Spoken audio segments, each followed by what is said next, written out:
show of the year, Solas Boat Challenge. What a spectacular race it was.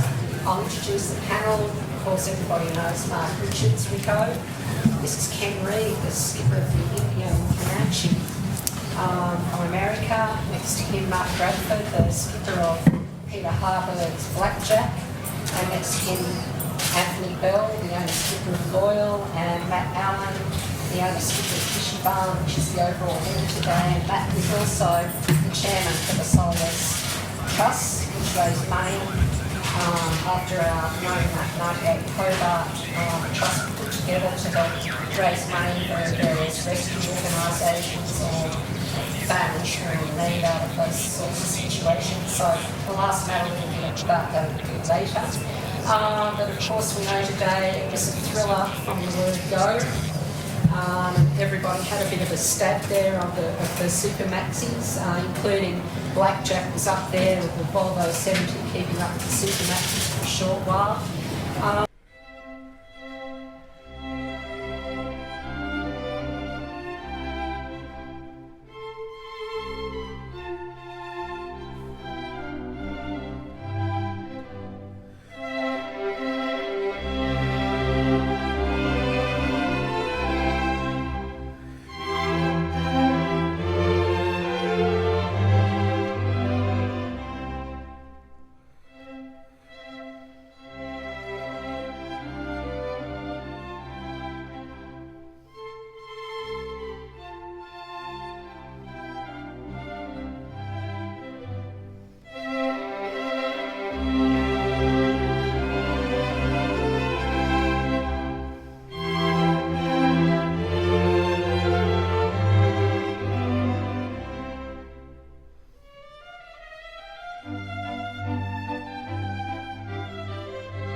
We'll start with you, Rico. First of all, we still have that little bit of problem with that spinnaker that took you off the course and caused a few gusts. Tell us about your day and what happened there. Everyone always remembers the bad parts, but anyway, no, we had a good start, and it was we had quite a good training session before the start today, and obviously the first mark completely went pear-shaped, so it's just one of those days, but it was a lot of fun, hell of a lot of fun mixing up with all these guys and having a good look at each other, and it was a lot of fun out there.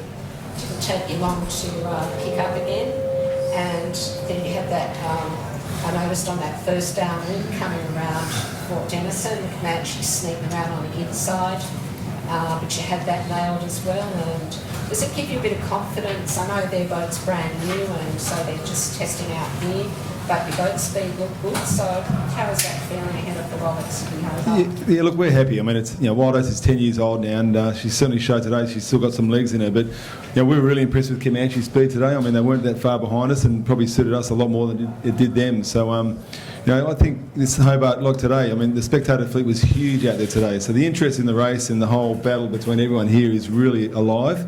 I think it's a fantastic opportunity for sponsors and just everyone involved. So the interest is big, and I think it's going to be a fantastic day on Boxing Day. So Ken, welcome to Australia. Thank you. You're the lone sort of American. Rio's not arrived yet. It's your first time racing here on that boat. I know you've only had, I think, 3 days on the water here practicing.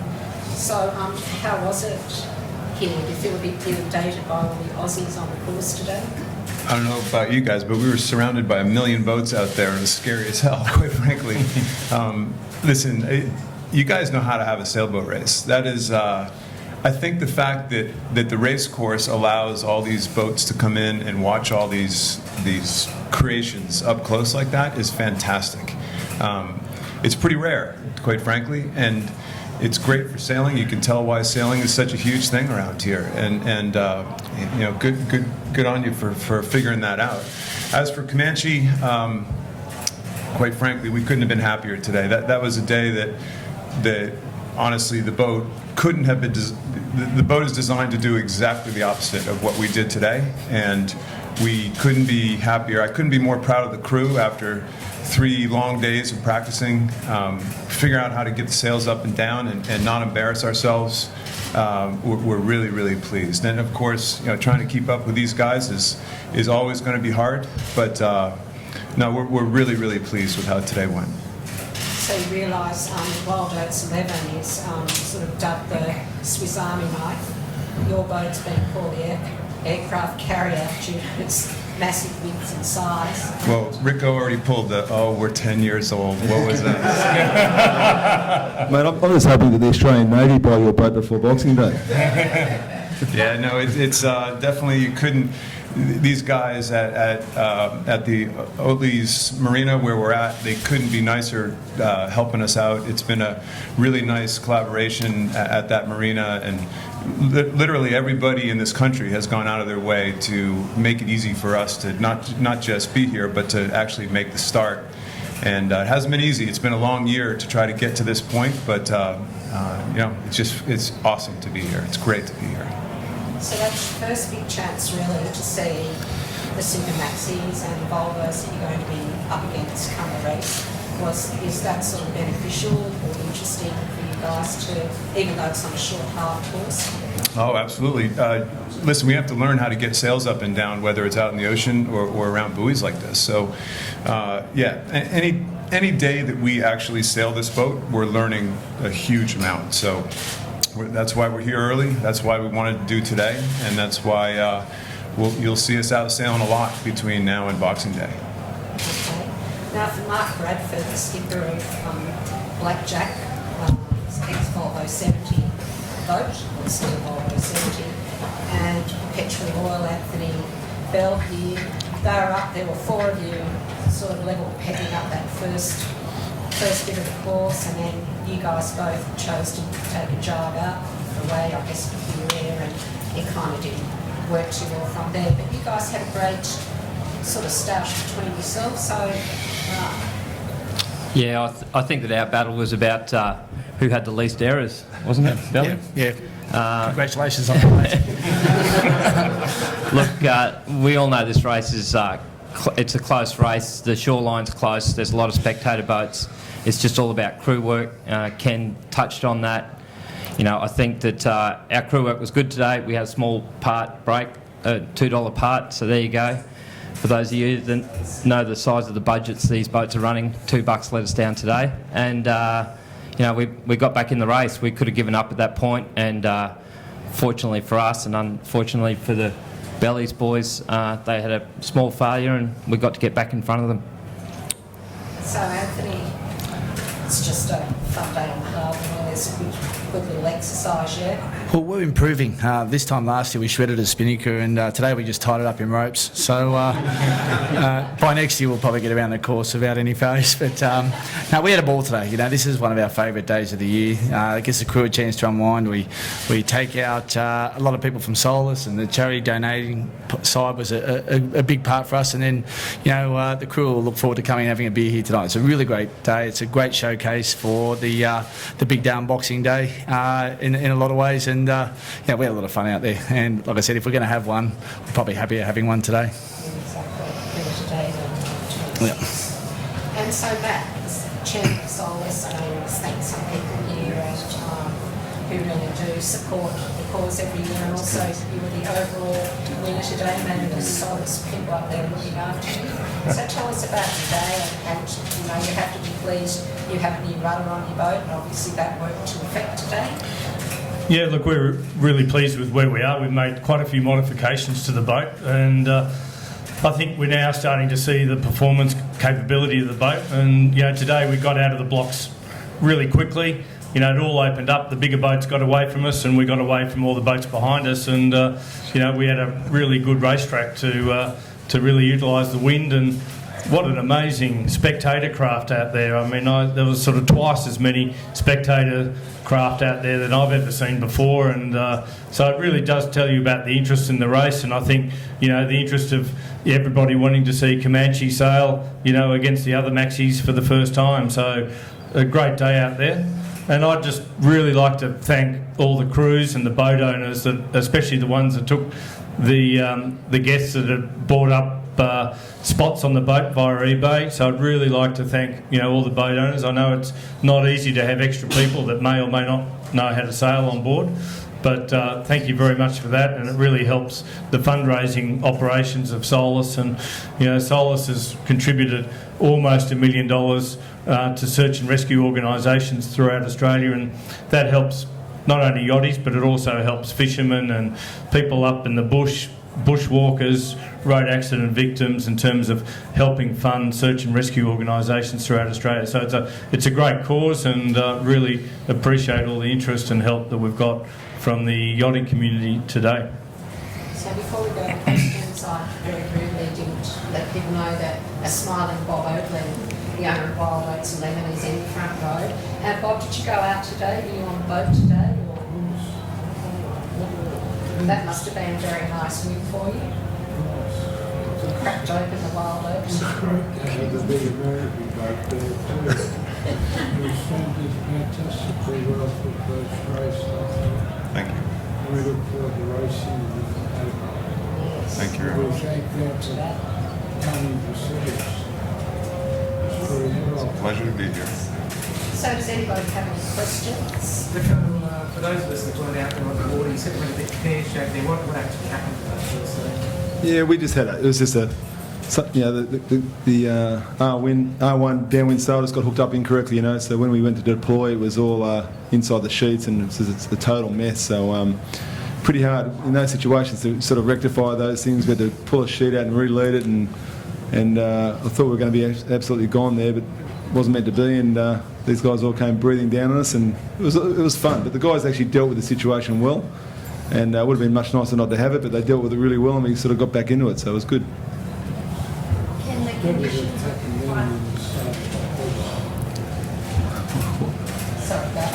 the conditions were relatively calm out there. Have you prepared yourself for what's coming on Boxing Day and the day after? Well, by the way, I just found out we actually beat you guys on time. So I always said that we designed this boat to be really good on corrected time. So That's nice. kind of kicked your ass, to be honest, by almost a minute here. Yeah. We like your work. Well, listen, this boat, as you can see, is a bit of a beast. And do we know how it's going to handle? Do we know if it's going to stay in one piece, you know, when we get the typical Hobart conditions? No. The answer is, quite frankly, we have no idea. So it's a bit of a risk just coming here in the first place. I've said this numerous times. If you're going to pick a race to be your very first race in a boat like this, we have done the worst job possible, because it's really, you know, you just look at the typical conditions. Now, that's why we have people on board the boat.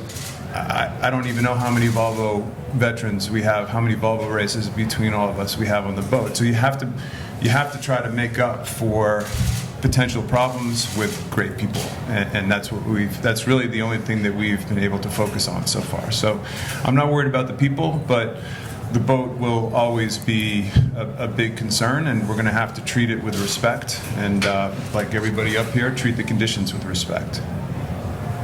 So in the worst case scenario that you actually beat one of our boats to boat, you know, you have got a bit of Australian flavour with the owner's wife, and your mainsail shows that. You've got some of our crew even. Yeah, we have plenty of Australians. I've been around the world twice with Casey Smith, and essentially I just don't leave the dock without him. That's how good he is.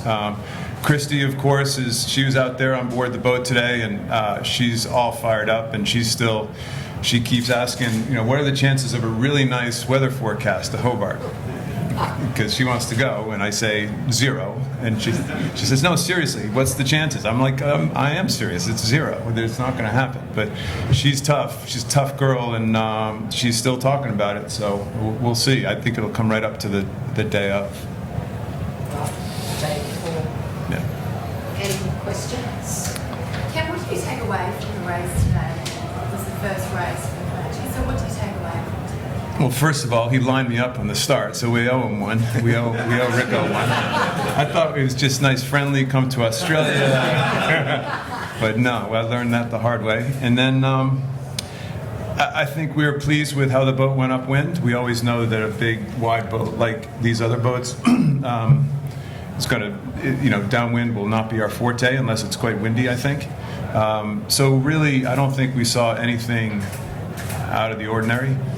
Kind of a parade once we got around that first mark. It turned into a bit of a parade. These guys didn't make any mistakes, and you know what? We didn't really make many mistakes either. So we're just really pleased to get around the court. Like I said, that's disaster written all over it. You come all this way and spend all this money, and all of a sudden you're thrown into the fire like that today. It really, there's way better chance of it going badly than going as well as it did. So I can't tell you how pleased we are. So you're racing the Sydney Hobart to win though?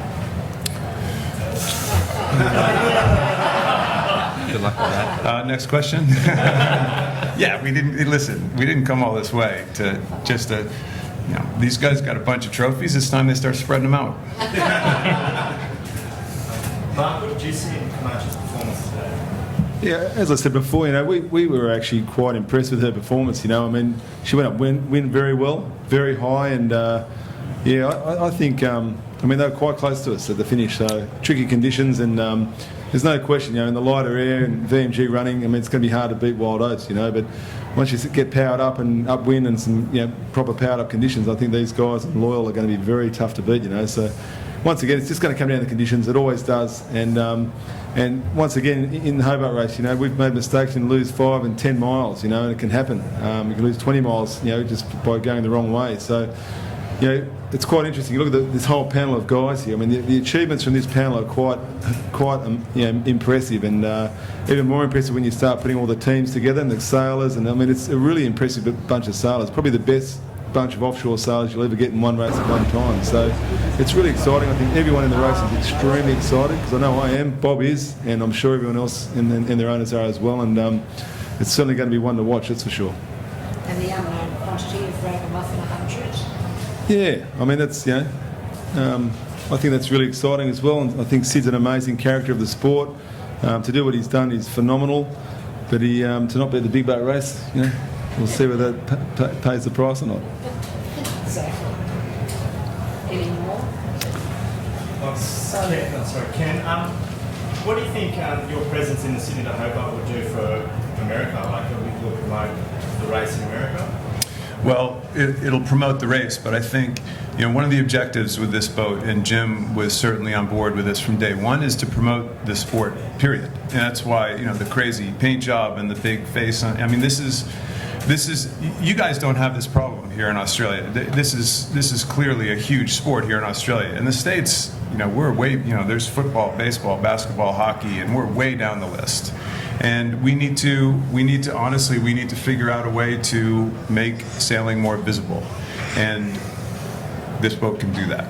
So that's why we're here, and that's why we'll travel all over the world, hopefully, with this thing, and just show some people how cool sailing can really be. That's what all these boats do. They're just phenomenal achievements of engineering and design, and then you throw some good sailors at it, and that's what our sport's all about. Okay, for those.